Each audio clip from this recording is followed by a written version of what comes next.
The first battle of the Sol system began near Jupiter's orbit, with a flash of weapons fire that lit up the darkness like a new sun. Council ships opened fire at maximum range with energy beams that could cut through mountains. Their missiles streaked across space carrying warheads that could crack continents. Their fighters swarmed forward in clouds of metal and death. The human response was unlike anything in the Council's experience. Instead of trying to match the alien firepower, human ships scattered in all directions. Instead of forming battle lines, they broke into small groups that moved independently. Instead of fighting the way every other species had fought, they did something completely different. They sacrificed themselves. Captain Minsu Park commanded the human destroyer Inchin as it raced toward a Council heavy cruiser 3 times its size. His ship's armor was already gone, destroyed by the enemy's first salvo. His weapons were damaged. His crew was down to half strength. Any reasonable commander would have retreated. Instead, he accelerated. "Captain," his tactical officer called out, "we're taking massive damage. We should fall back and regroup." "Negative," Minsu replied calmly. "Continue attack run. All power to engines. Sir, we can't win this fight. Their shields are too strong, their weapons too powerful." Minsu smiled as his ship shuddered under another enemy hit. "Who said anything about winning?" The Inchin screamed toward the alien cruiser at maximum speed. Council gunners poured fire into the human ship, tearing away armor and hull plating. But Minsu's destroyer kept coming, its engines burning white-hot as it closed the distance. At the last moment, the alien captain realized what was happening. The human wasn't trying to fight.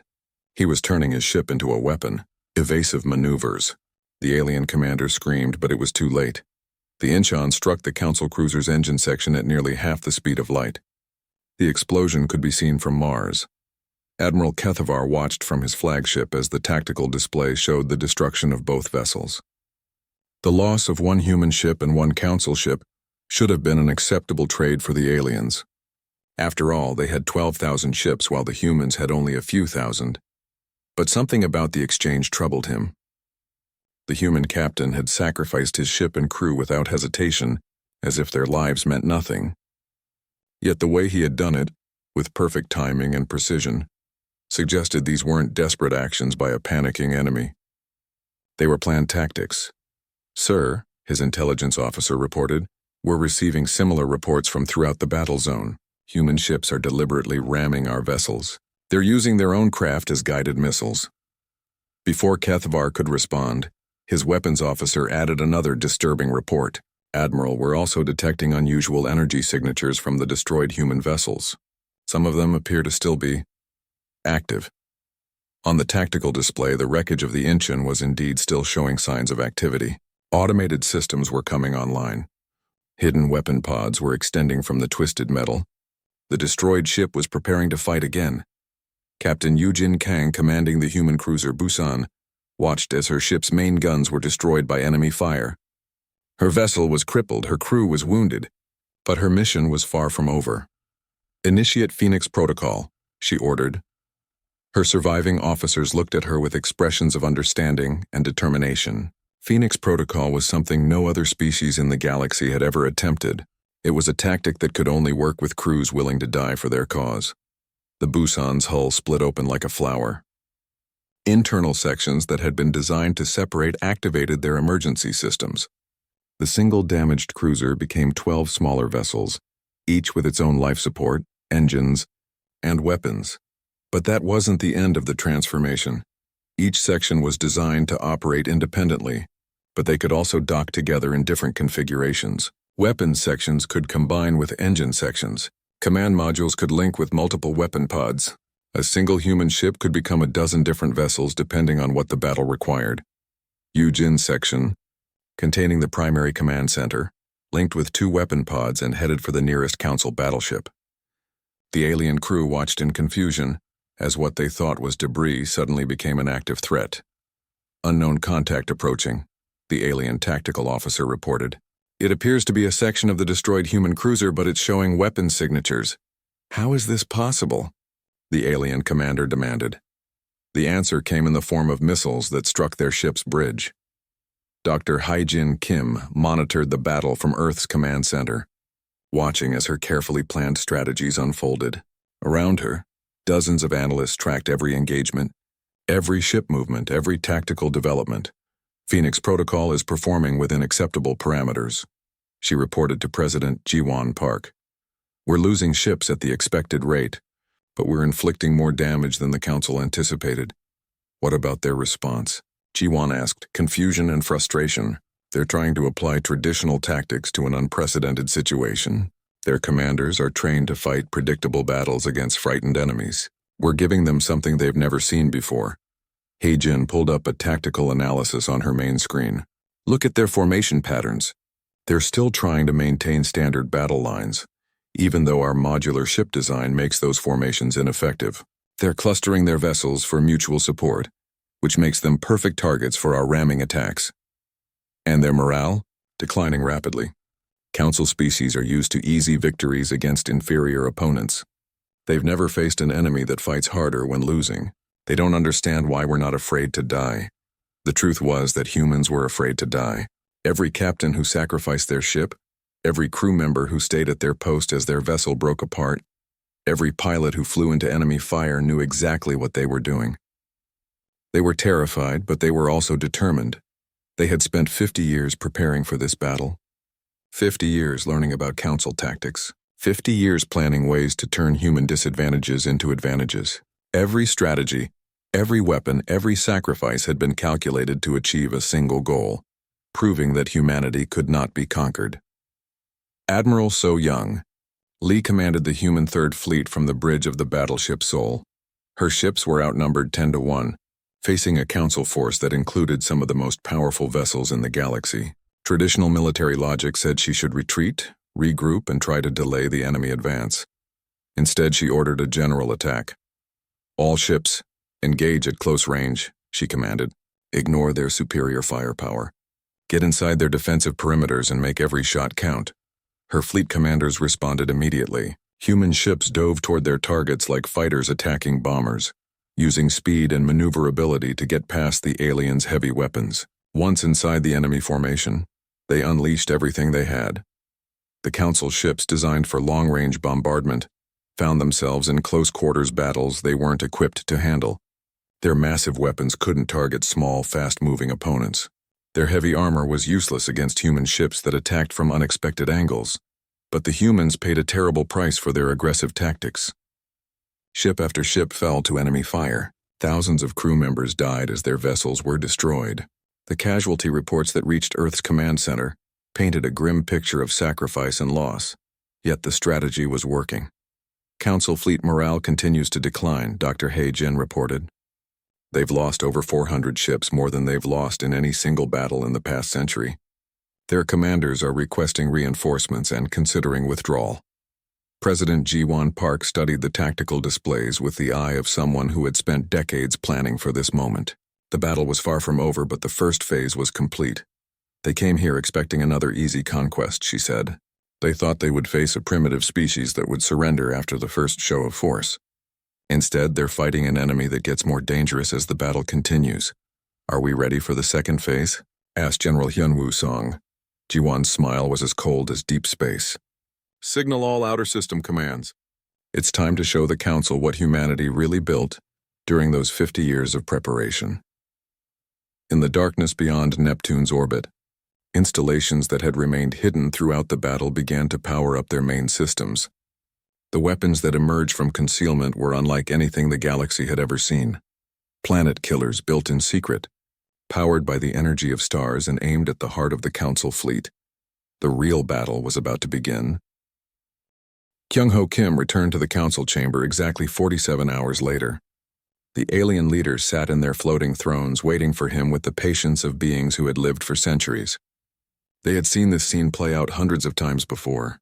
A primitive species would send their representative to formally surrender. The Council would accept graciously and add another world to their empire. Vextari's four arms clicked together as she watched the human ambassador walk to the center of the chamber. Her insect eyes studied his face, looking for signs of the defeat and despair she expected to see. Instead, Kyung-ho looked exactly the same as he had 2 days ago. Calm, composed, and completely unafraid. Human representative, Vextari said, you have had time to consider our generous offer. Your government has surely seen the wisdom of peaceful submission. Present your surrender document.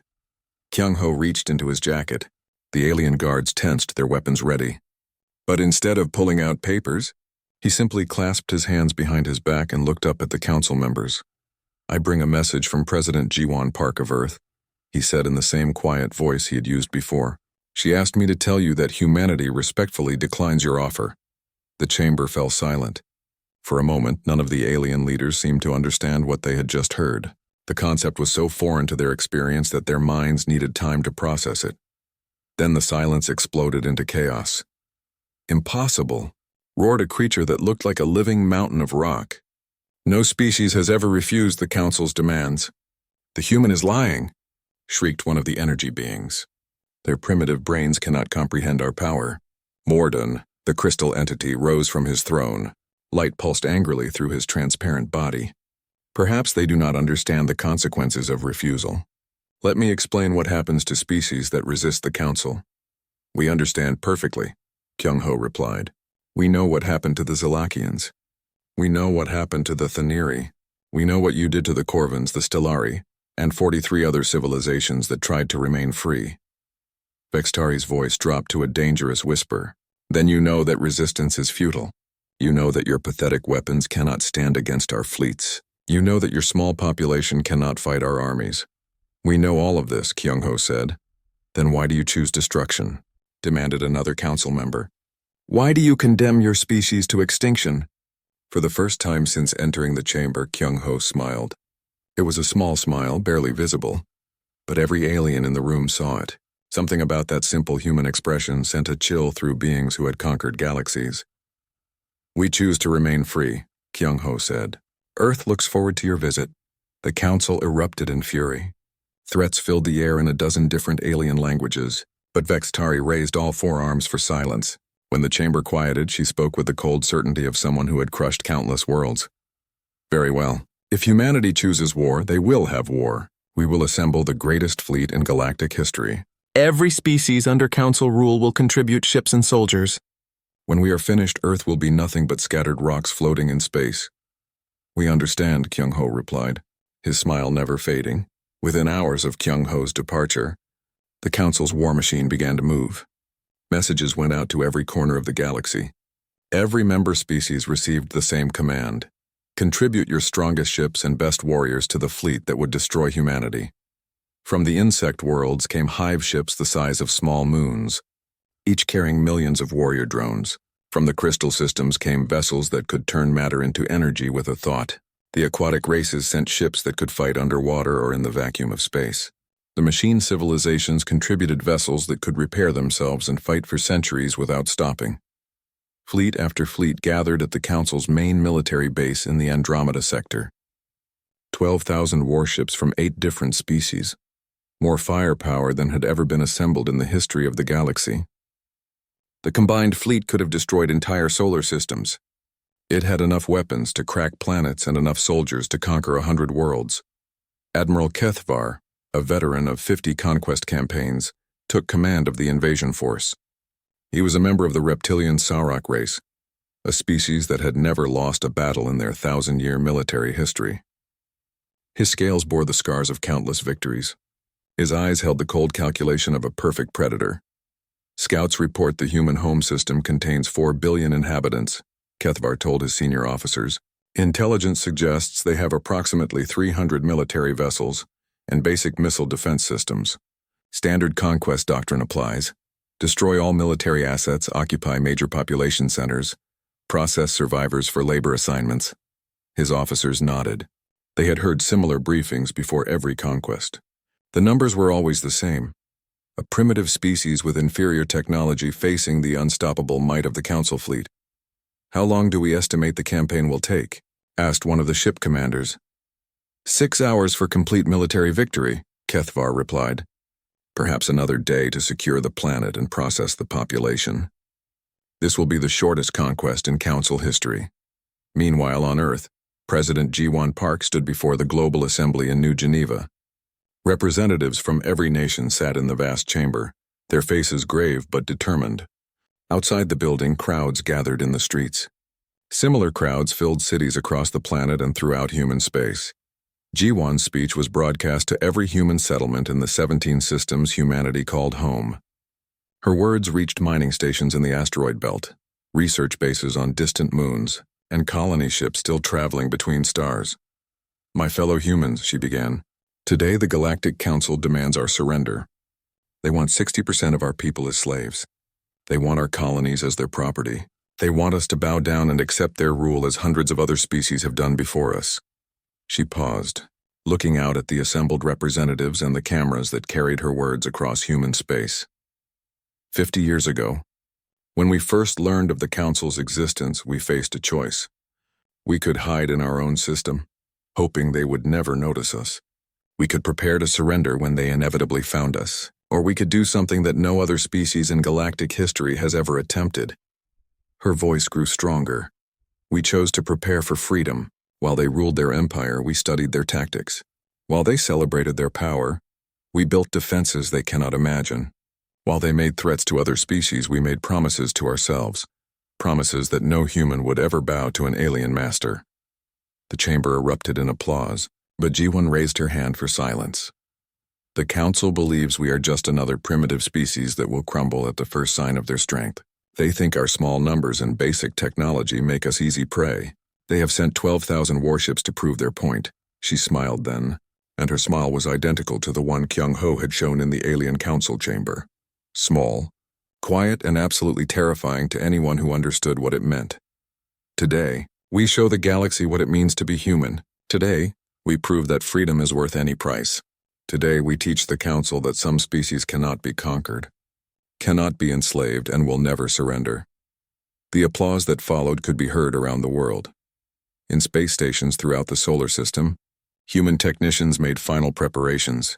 On Mars, massive guns that had been hidden beneath the planet's surface began to emerge.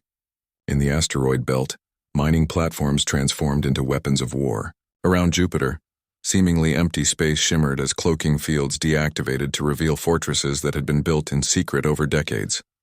The trap was ready. Now all they had to do was wait for the Council fleet to arrive. As the Council fleet pushed deeper into the Sol system, Admiral Cathvar believed he was winning. His forces had lost nearly 1,000 ships, far more than in any previous conquest, but they were still advancing. Earth lay ahead, seemingly defenseless, except for the orbital platforms that his remaining 11,000 vessels could easily destroy. He had no idea that he was flying into the center of a trap 50 years in the making. "Sir," his communications officer reported, "we are receiving strange signals from outside the system. Multiple energy signatures activating simultaneously." Cathvar barely paid attention. Some human trick, no doubt, but nothing that could threaten a fleet of his size. "Continue the advance. Prepare for orbital bombardment of the human homeworld." Light years away in the Proxima Centauri system, General Hyun-woo Song stood in the command center of humanity's most secret military installation. Around him, holographic displays showed the positions of human fleets that had been hidden throughout the galaxy for decades. "Operation Starfall is authorized," came President Ji-won Park's voice from Earth. "And execute immediately." Hyun-woo had waited his entire career for this moment. While the Council was distracted by their invasion of Sol, humanity would strike at the heart of their empire. Every major Council world, every strategic installation, every supply depot would face simultaneous attack. "All fleet commanders, this is General Song," he broadcast on encrypted channels that reached across the galaxy. "Starfall is go. Repeat, Starfall is go. Show them what humans can do." The response was immediate.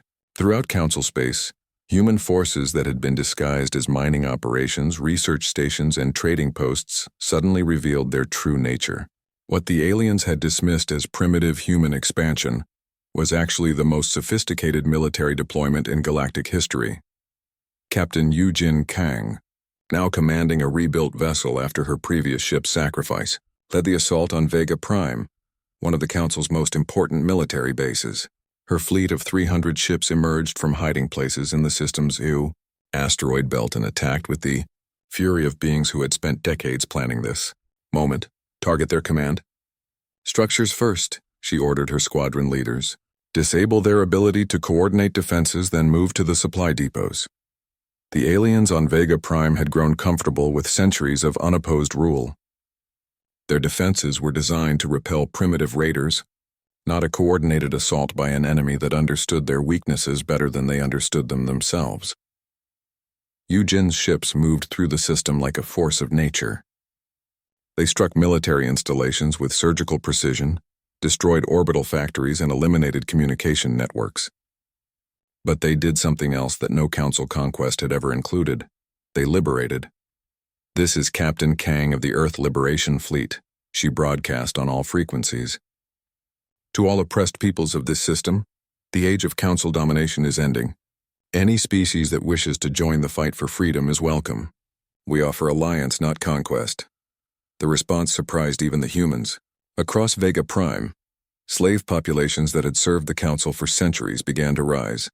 They had weapons hidden from decades of secret preparation. They had plans that had been passed down through generations. They had hope for the first time in their lives. Similar scenes played out across the galaxy. On the crystal worlds of the Andromeda sector, human forces joined with local rebels to overthrow Council governors. In the industrial systems near the galactic core, liberated slaves took control of the factories that had oppressed them. On dozens of agricultural worlds, farming communities that had been forced to feed the Council's armies turned their weapons against their alien masters. But it was not just military action that made Operation Starfall successful. It was philosophy. Unlike the Council, which ruled through fear and domination, humans offered something the galaxy had never seen: true cooperation between equals. They shared their technology freely with any species that wanted freedom. They provided weapons, training, and support, without demanding anything in return except the promise to extend the same offer to others. Dr. Hae-Jin Kim, monitoring the galactic situation from Earth, watched as the Council's empire began to collapse from within. "Rebellion reports coming in from over 200 systems," she told President Park. "The Council's forces are spread too thin to respond effectively. They're losing control." "What about their main fleet?" Jiwan asked. "Still advancing toward Earth, but they're receiving distress calls from across their territory. Admiral Kethvar is facing an impossible choice: continue the attack on Earth or return to save his empire." In the Sol system, Kethvar was indeed facing that choice. His tactical displays showed disaster after disaster. Human fleets were attacking Council worlds throughout the galaxy. Slave populations were rebelling. Military bases were falling. Supply lines were cut. "How is this possible?" he demanded. "Our intelligence report said humans had only 17 colonial systems. How do they have forces attacking across the entire galaxy?" His intelligence officer looked defeated. "Sir, it appears their expansion was never what we thought it was. Every human settlement, every mining operation, every research station was actually a military staging area. They've been preparing for a galactic war, while we thought they were just another primitive species learning to travel between stars." Kethvar stared at the tactical displays showing the destruction of his empire. In a single day, the Council had lost more territory than they had gained in the past century. Human forces were everywhere, and they were not fighting alone. They had somehow convinced dozens of oppressed species to join their rebellion. "Admiral," his communications officer reported, "we're receiving a transmission from the human fleet. They want to talk." The face that appeared on Kethvar's screen belonged to Commander Tae-hyun Choi, the same human who had welcomed the Council fleet to Sol system. But now his expression was different. Instead of defensive preparation, Tae-hyun showed the confidence of someone who held all the advantages. "Admiral Kethvar," Tae-hyun said, "I hope you're enjoying your visit to our system. As you can see from your reports, the rest of the galaxy is quite busy today. You dare to threaten the Council?" Kethvar snarled. "We still have 11,000 ships. We can still destroy your pathetic world." "You could," Tae-hyun agreed. "But what would that accomplish? While you're bombarding Earth, human forces are liberating every world in your empire.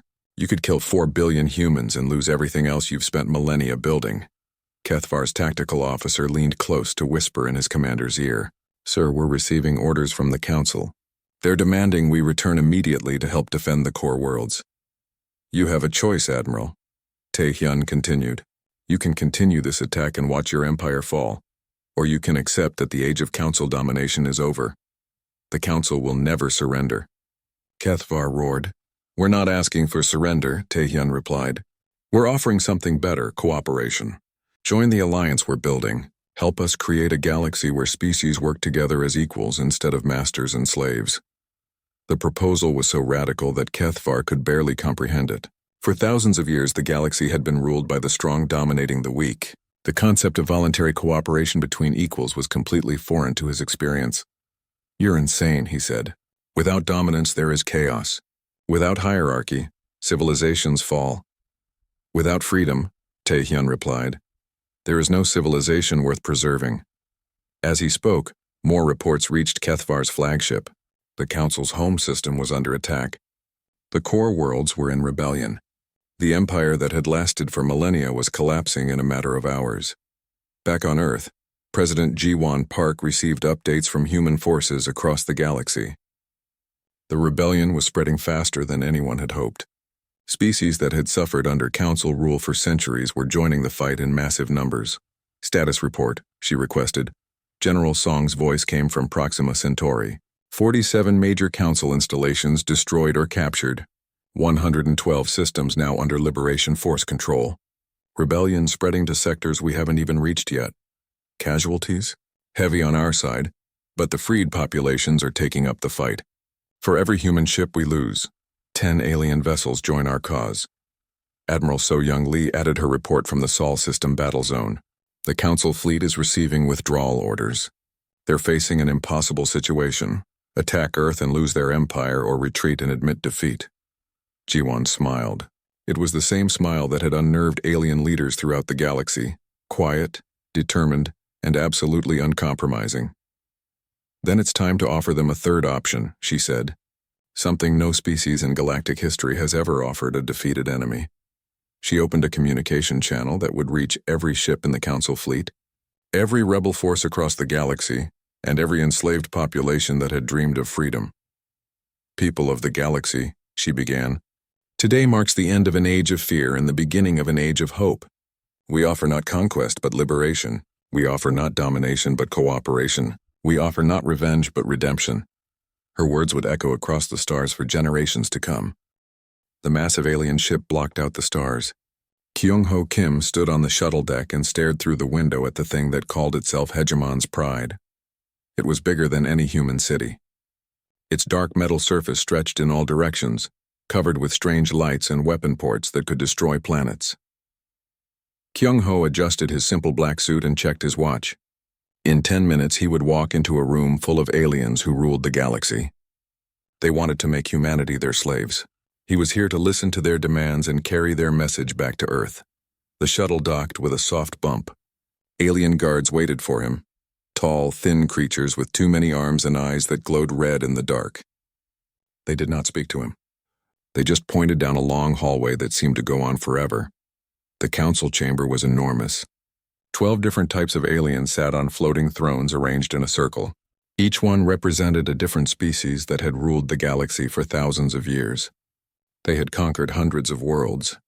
They had turned entire civilizations into their workers and soldiers. At the center of the circle stood Vextari, the leader of the insect people. Her body looked like a giant ant, but she stood on 2 legs like a human. Her 4 arms moved constantly as she spoke. Her voice sounded like metal scraping against stone. "Human representative," she said, "you will listen to the words of the Council. Your species has spread to 17 star systems without our permission. You have built ships and colonies without asking us first. This ends now." Next to her, a creature made of living crystal spoke. This was Moradin, whose people could live for 10,000 years. Light moved through his transparent body as he talked. "Your expansion threatens the order we have maintained for millennia," Moradin said. "No young species may claim territory without Council approval. No primitive race may build weapons without our guidance. You have broken these laws." Other Council members spoke one by one. The fish-like Aquarians talked about humanity's mining operations in their ancient territory. The energy beings from the galactic core complained about human radio signals disturbing their meditation. The metal-eating robots wanted Earth's resources for themselves. Finally, Vextari stood up to her full height of 3 meters. All eyes in the chamber focused on her. "The Council has decided," she announced. "Humanity will surrender all claims to space beyond your home system. You will place your colonies under our direct control. 60% of your population will serve as workers in our industrial complexes. Your remaining people will live under council supervision. She paused, letting the words sink in. You have 48 hours to accept these terms. If you refuse, we will take what we want by force. Your primitive weapons cannot stand against our fleets. Your small population cannot resist our armies. Many species have learned this lesson. All have submitted in the end. Kyung-ho had listened to everything without moving. His face showed no emotion. When the chamber fell silent, he spoke in a calm, quiet voice. I will carry your message to my government, he said. I request 48 hours to receive their response. Vexitari's insect eyes glittered with amusement. Granted. Use this time wisely, human. Consider the fate of the Zalakians, who resisted us 50 years ago. Their homeworld is now a mining operation. Consider the Thaniri Empire, which thought their ancient weapons could defeat us. Their survivors work in our factories. We have heard these stories, Kyung-ho replied. Earth will give you an answer in 48 hours. As he turned to leave, the alien council members began talking among themselves. They did not bother to hide their words from him. Another species learns reality, one of them said. The humans seemed more intelligent than most. They will surrender quickly, said another. Their ambassador shows proper fear. He knows they cannot win, laughed a third. But Kyung-ho showed no fear at all. He walked calmly through the long hallways, past the alien guards back to his small shuttle.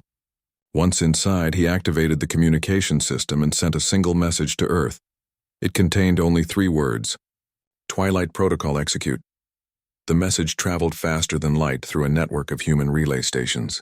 It reached Earth in less than an hour. Within minutes, similar messages went out to every human colony, every mining station, every research outpost in the 17 systems humanity called home. On Earth, President Ji-won Park received the message while meeting with her military advisors in a deep underground bunker beneath Seoul. She read it twice, then looked around the room at the faces of her generals and scientists. They made the demand exactly as we predicted, she said. 60% of our people as slaves, total surrender of our territory, complete submission to their authority. General Hyun-woo Song, the head of Earth's military, nodded grimly. The same terms they offered the Zalakians and the Thaniri. The same terms they offer everyone. And Kyung-ho's response? Asked Dr. Hae-jin Kim, the head of Earth's Scientific Council. Perfect, Ji-won replied. He showed no emotion, made no threats, asked for the standard 48 hours. They think we're just another primitive species that will bow down to their superior force. She stood up and walked to a large screen showing the solar system. Red dots marked the positions of human ships, space stations, and hidden military installations. There were far more red dots than any alien scout would expect to find around a primitive world. For 50 years we've been preparing for this day, Ji-won said. While they were busy ruling their empire, we were learning everything we could about them. While they were celebrating their power, we were building defenses they can't imagine. While they were making threats, we were planning their defeat. Admiral So-young Lee, commander of Earth Space Forces, pulled up tactical displays on her tablet. All fleets report ready status. The asteroid installations are online. Luna Base and Mars Command are prepared for battle. The outer system defenses are active but still hidden from their sensors. What about the colonies? Asked General Song. Every human settlement is ready, Dr. Kim replied. The mining operations have been converted to weapons factories. The research stations are now intelligence gathering posts. The agricultural worlds are supplying our military forces. Everything is in place. Ji-won Park smiled for the first time since receiving Kyung-ho's message. It was not a happy smile. It was the smile of someone who had spent decades planning for this moment. Then let's give the Galactic Council an answer they'll never forget, she said. Far above Earth, in the darkness between stars, Kyung-ho's shuttle made its way back toward the alien fleet. The human ambassador sat quietly in his chair, thinking about the message he would deliver in 47 hours. The aliens expected surrender. They would get something very different. The Council had ruled the galaxy through fear for thousands of years. They had crushed every species that dared to resist them. They believed humanity would be no different. They were about to learn how wrong they could be. The final battle for Earth's freedom began not with weapons but with words. Admiral Kethvar faced the impossible choice that President Ji-won Park had offered him. His empire was crumbling.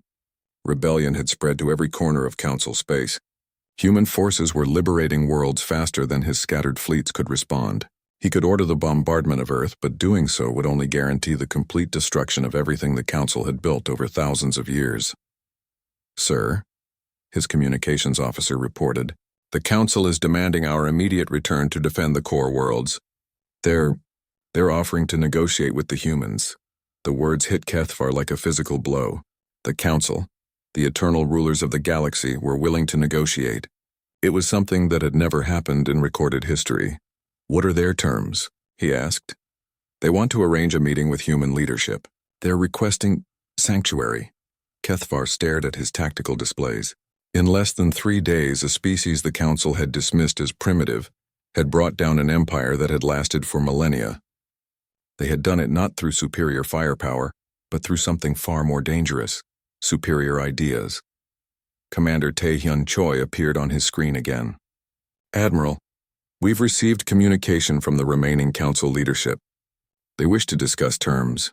Are you prepared to escort them to the meeting?" "Where?" Kethvar asked. "Earth." The word sent a chill through the alien commander. After attempting to conquer humanity's homeworld, the Council leaders would now have to come here as supplicants, asking for mercy from the species they had tried to enslave. "Will you guarantee their safety?" Kethvar asked. Taehyun's smile was gentle but unmistakable. "Admiral, when has humanity ever broken its word?" 3 days later, the surviving Council members arrived at Earth aboard their personal vessels, escorted by what remained of their once mighty fleet. They came not as conquerors, but as representatives of a fallen empire seeking terms with victorious humans. President Ji-won Park met them not in a military installation or government building, but in the most symbolic location she could imagine, the United Nations building in New York, where humanity had first learned to govern itself through cooperation rather than conquest. The Council members who had once sat on floating thrones now stood in a simple meeting room, facing a human leader who had accomplished what no being in galactic history had ever achieved. Vextari, the insect leader whose threats had started this war, spoke first. "President Park," she said, her forearms clicking nervously, "we come to discuss terms of accommodation." "There are no terms to discuss," Ji-won replied calmly. "The war is over. Your empire has fallen. The question now is what we build in its place." Morden, the crystal entity, pulsed with confused light. "You do not seek our surrender? You do not demand tribute or territorial concessions? We seek something far more valuable," Ji-won said. "We seek your cooperation in building a better galaxy." The concept was so foreign that several Council members seemed unable to process it. They had spent their entire existence in a universe where the strong dominated the weak, where conquest was the only form of interaction between species, where cooperation meant submission. "You could destroy us completely," Vextari observed. "Your human forces control most of our former territory. Your allies outnumber our remaining fleets. Why do you offer mercy to those who would have enslaved your species?"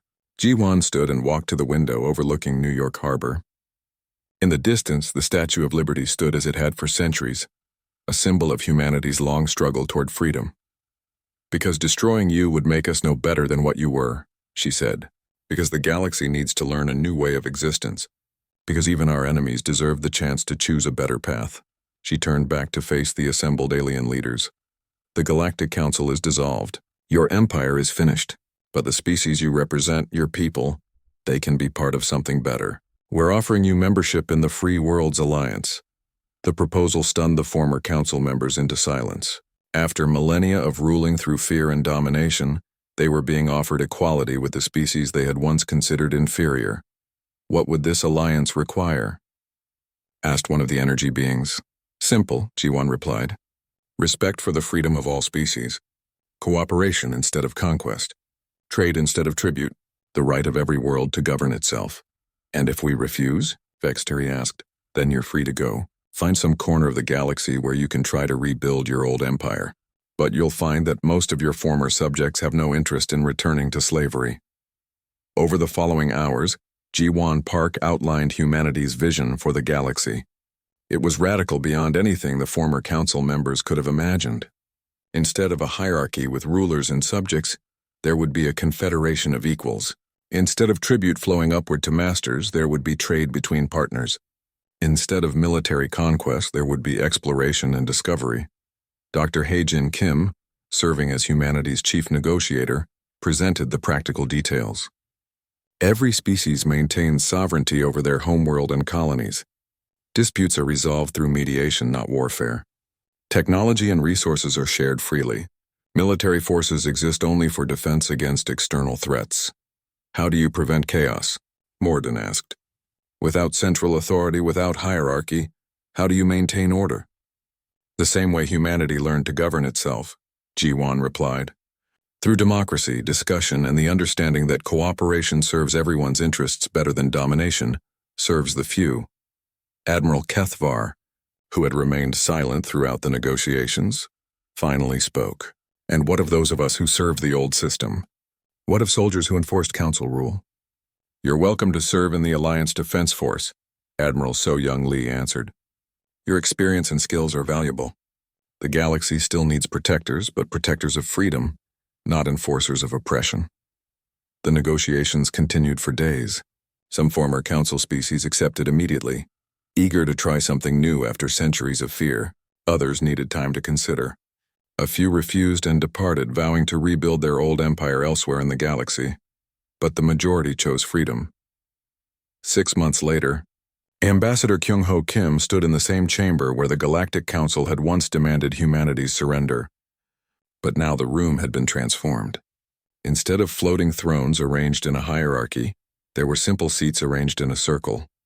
Instead of representatives of a ruling class, there were delegates from dozens of free worlds. The first meeting of the Free Worlds Alliance was called to order not by a supreme ruler, but by a council of equals elected by their homeworlds.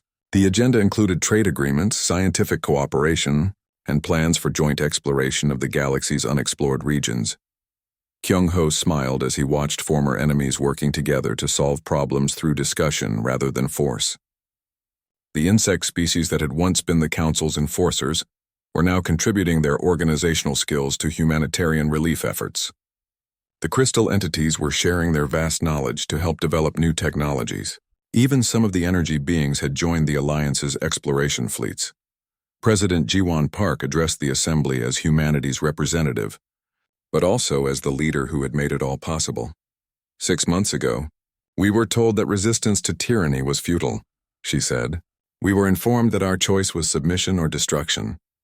Today we meet as equals in a galaxy where every being can choose their own destiny.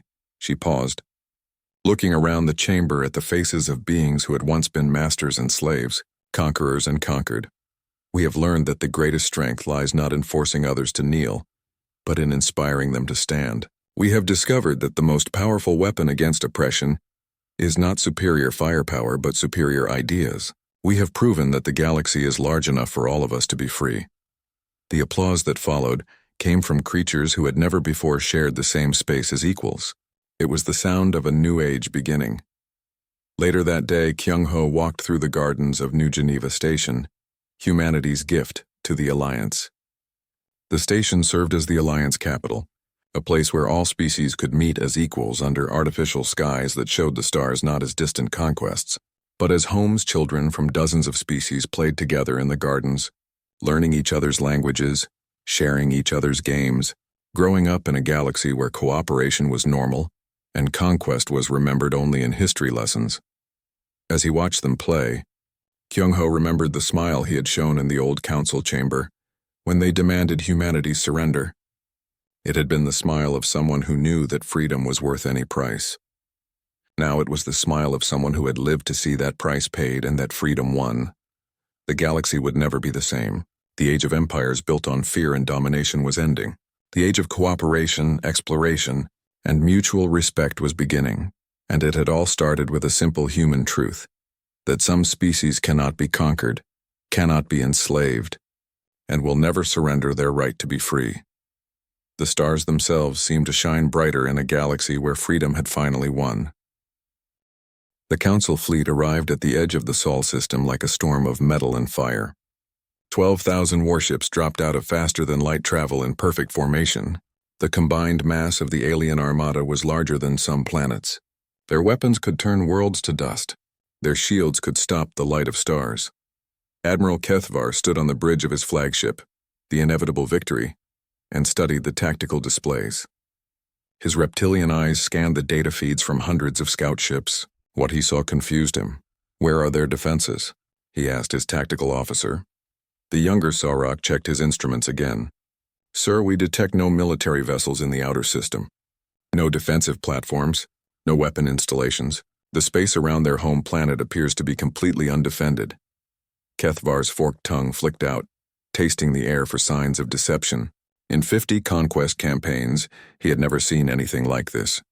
Every species, no matter how primitive, at least tried to defend their home world. They built crude weapons, gathered their ships, made desperate stands that were quickly crushed by Council superiority. But the humans had done none of these things. Long-range sensors showed Earth's population going about their normal lives. People went to work. Children attended school. Traffic moved through the cities exactly as it always had. It was as if 4 billion humans had simply decided to ignore the largest invasion fleet in galactic history. "Perhaps they are paralyzed by fear," suggested the ship's intelligence officer. "Some primitive species simply shut down when faced with overwhelming force." "Or they are more primitive than we thought," added the weapons officer. "Maybe they don't understand what our fleet can do to them." Kethvar studied the displays for several more minutes. Something felt wrong, but he could not identify what it was. His instincts, sharpened by decades of warfare, told him to be careful. But his instruments told him there was nothing to be careful about. "All ships advance to Earth orbit," he finally ordered.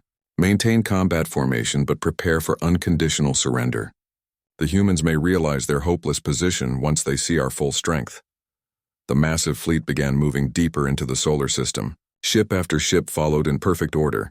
Insect hive vessels, crystal battleships, aquatic warforms, mechanical destroyers, and dozens of other alien designs. They moved past Pluto's orbit, then Neptune's, then Uranus's. Still no sign of human resistance. It was when they crossed the orbit of Saturn that everything changed. Space began to shimmer. At first, it was just a small distortion near one of Saturn's moons. Then another appeared near Jupiter, then dozens more throughout the outer system. The shimmering grew stronger, like heat waves rising from a desert, until suddenly it stopped. Where empty space had been moments before, massive structures now filled the void. Kethvar stared at his tactical display in disbelief. The entire outer solar system was filled with human installations. Not ships, something far more dangerous. The humans had converted entire asteroids into weapons platforms. They had turned moons into fortress worlds. They had built a defensive network that spanned billions of kilometers of space. "How is this possible?" whispered the intelligence officer. "Our scouts detected nothing." "Cloaking technology," Kethvar replied grimly. "But not like any cloaking system in our databases. This is something new." Before he could issue new orders, every human installation in the solar system activated its communication systems. A single transmission reached every ship in the Council fleet at the same time. The face that appeared on their screens belonged to a human male in his 40s. He wore the uniform of Earth's Space Force, with the insignia of a fleet commander on his shoulders. His expression was calm and professional, but his eyes held the same dangerous smile that Kyung-ho had shown in the Council chamber. "Council Fleet, this is Commander Taehyun Choi of the Earth Defense Force. Welcome to humanity's home system. We've been expecting you." Kethvar activated his own communication system. "Human Commander, you are outnumbered 12 to 1. Surrender immediately and your people will be processed according to Council labor regulations." Taehyun's smile never wavered. "Admiral Kethvar, we appreciate your offer. However, we must decline. You see, we've spent the last 50 years preparing for your arrival. We wanted to make sure we could give you the proper welcome. You cannot hide behind defensive positions forever," Kethvar snarled. "We have the largest fleet in galactic history. We will crush your installations and orbital bombardment your planet until nothing remains." "We understand your confidence," Taehyun replied. "After all, this strategy has worked for you against every other species you've encountered. Unfortunately for you, we are not every other species." As he spoke, new contacts began appearing on the Council fleet's sensors. Human ships were emerging from hiding places throughout the solar system, not the 300 vessels their intelligence had predicted, but thousands. They came from behind asteroids, from inside gas giant atmospheres, from hidden bases on planetary surfaces. But it was not the number of ships that worried Kethvar. It was their behavior. Every other species the Council had conquered fought defensively. They tried to protect their homeworld, their population centers, their important installations. They gathered their forces in predictable positions and used conventional tactics that Council strategists had studied for millennia. The humans did none of these things. Instead of forming defensive lines, human ships spread throughout the system in seemingly random patterns. Instead of trying to protect Earth, they moved to attack positions around the Council fleet. Instead of using standard military formations, they organized themselves in ways that made no tactical sense according to traditional warfare. "Sir," the tactical officer reported, "the human formations are unusual. They're not following any known combat doctrine." Kethvar studied the display. The human ships were arranged in complex three-dimensional patterns that seemed to have no military purpose. Some groups were spread so far apart they couldn't support each other. Others were clustered so tightly that a single weapon could destroy multiple vessels. "Perhaps they lack proper military training," suggested the weapons officer. But Kethvar was not convinced. His experience told him that any species capable of building such an extensive cloaking network was not lacking in military knowledge. The human deployment patterns might seem random, but they were planned for a purpose he could not yet understand. Dr. Haejin Kim, monitoring the battle from Earth's command center, watched as the alien fleet tried to analyze human tactics. She turned to her staff of strategic analysts, many of whom had spent their entire careers studying Council warfare. "They're confused," she observed. "Their entire military philosophy is based on overwhelming force applied in predictable patterns. They've conquered so many species using the same methods that they can't adapt to something genuinely new." "Will our unconventional deployment give us enough advantage?" asked one of her subordinates. Haejin smiled. "The deployment is just the beginning. Wait until they see how we actually fight." Back in space, Admiral Kethvar made his decision. Unknown tactics or not, the humans were still vastly outnumbered. Council superiority in firepower and technology would overcome any clever strategies the primitives might attempt. "All ships, attack formation," he ordered. "Destroy the human installations first, then eliminate their mobile forces. Standard conquest protocol applies." The Council fleet began to move toward the human defensive positions. 12,000 alien warships accelerated toward targets that had been revealed only minutes before. Energy weapons charged, missile tubes loaded, fighter craft prepared to launch. The humans waited. As the range closed, Kethvar expected the human forces to do what every other species had done: retreat toward their homeworld, trying to draw the battle away from their outer defenses to buy time for evacuation or surrender negotiations. Instead, the human ships accelerated toward the Council fleet. "Sir," the tactical officer reported, his voice uncertain, "they're advancing to meet us." Kethvar stared at the display. In all his years of conquest, he had never seen anything like this. Outnumbered species always tried to avoid battle, not rush toward it. They used hit-and-run tactics, defensive positions, anything to avoid a direct confrontation with superior forces. But the humans were doing exactly the opposite. They were charging directly at 12,000 Council warships as if they actually believed they could win. "Perhaps they are insane," muttered the intelligence officer. Kethvar's instincts screamed warnings he could not understand. Something was very wrong here. The humans were acting like a species that held advantages they didn't appear to have. They were behaving like predators instead of prey. "All ships prepare for contact," he ordered. "Fire when the humans enter range." The two fleets raced toward each other across the darkness of space. The Council's overwhelming numerical superiority should have made the outcome certain. Their advanced technology should have guaranteed victory. But as the first shots were fired, Admiral Kethvar began to realize that everything the Council thought they knew about humanity was wrong.